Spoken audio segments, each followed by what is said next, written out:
911. Hello, yes, operator. Yeah, I'd like to report a crime, please. Yeah, the entire Buffalo Bills team. Could you just send them to the drunk tank and just scare them a little bit? You know, just rattle them up. You know, I don't even know what to do with myself right now. Yeah, the Jacksonville game really made me angry. This Colts game, this Indianapolis, yeah, jeez, that just makes me disappointed. And now the Bills are on the rise again. It is pandemonium. It is fantastic.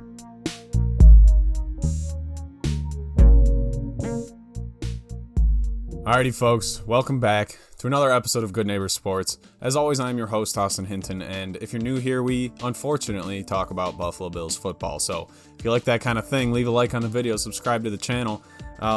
Yeah, I mean, it's been another miserable week of Buffalo Bills football, and it's not even Thursday yet. And the Bills play on Thursday, so geez, we're in store for a potential just horrible start to the holiday season. Woohoo! I don't want to get pessimistic, all right? I'm not going to be that Bills fan. I think we should beat the Saints, but before we talk about that, let's talk about this piss-poor performance by the Buffalo Bills on Sunday. Now, this video is going to be kind of a little different because generally I'll do all my research before I make a video so I can give you guys some good stats or what I saw during the game.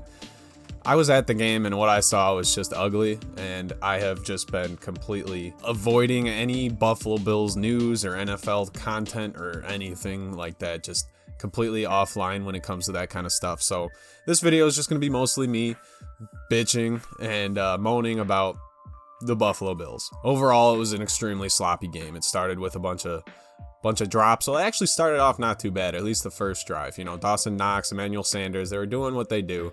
We were down by 7, but we didn't get the ball first. So our defense kind of just stumbled first. We got the ball back, whatever.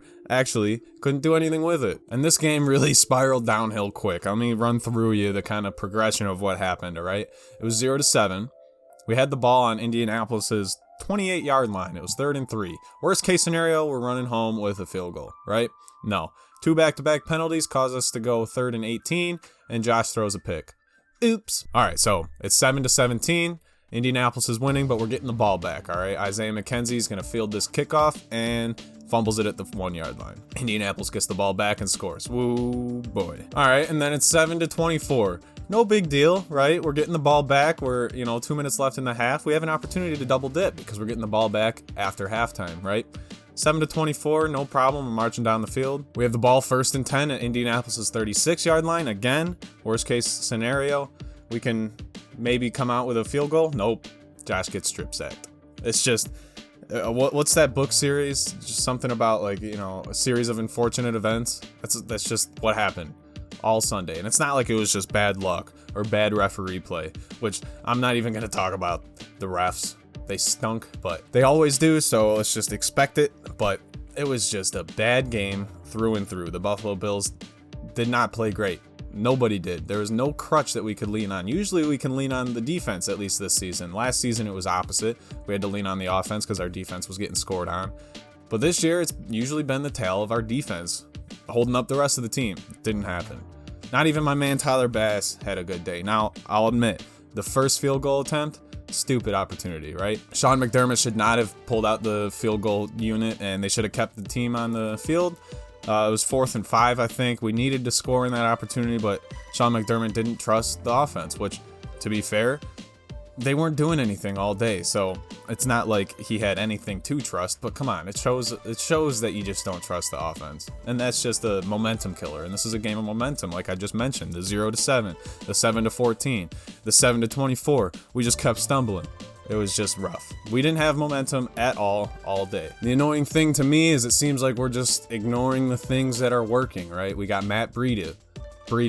Matt Breida's looking good out there, but we use him too late, or we don't use him at all. We're still thinking that Singletary or Moss are the answers. I mean, they're not doing too bad, but Breida's been good.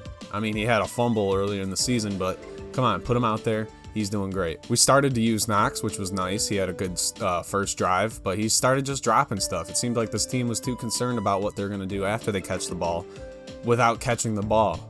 and it's just annoying. Let's get back to some fundamentals here and win some actual football games. I mean, this one we got absolutely smoked, right? I mean, the Jacksonville game was disappointing in the fact that we couldn't outpace them when they only scored 9 points.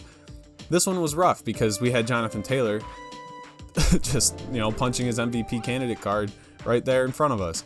5 touchdowns on the day, almost tied the record with Alvin Kamara, who had it last year. 6 touchdowns, he could have had it. I'm not even happy that I have him on one of my fantasy leagues, but it is what it is. And my biggest problem is our problems this season can't be fixed this season. We got to wait till next season or in the draft or in free agency. Our offensive line needs revamping. Our defensive line needs some help. We need a running back room somewhat competently. We need depth at cornerback. We need some better linebacker play. Come on, a lot of this can't be fixed right now. We didn't address any of it before the trade deadline. So it's just like we're just running with what we got. Now, actually, the offensive line didn't play terrible. I know I was taking some drunken notes during the game, and one thing I did point out was the offensive line looked pretty good. Josh had some time in the pocket. I thought he was going to be scrambling all day, which he pretty much was, but the offensive line didn't play outstanding or stellar. It's just they played a little bit better than they have been recently, which ain't saying much. And I do have a piece of my notes I titled Copium. And basically it's just some positives that we can take away from this week so that we're not just in some rut of depression, right? So, the Bills play tomorrow on Thanksgiving. It's a very quick turnaround after our loss, which is a good thing, in my opinion. We need a quick turnaround. We need to get back on the field ASAP to get right. All right, we're going to be able to determine the rest of our season, I believe, tomorrow. And that's good. The Bills are angry right now, obviously, and the Saints, they aren't what they used to be, at least. I mean, they're doing some good stuff out there, but it's Trevor Siemian right now.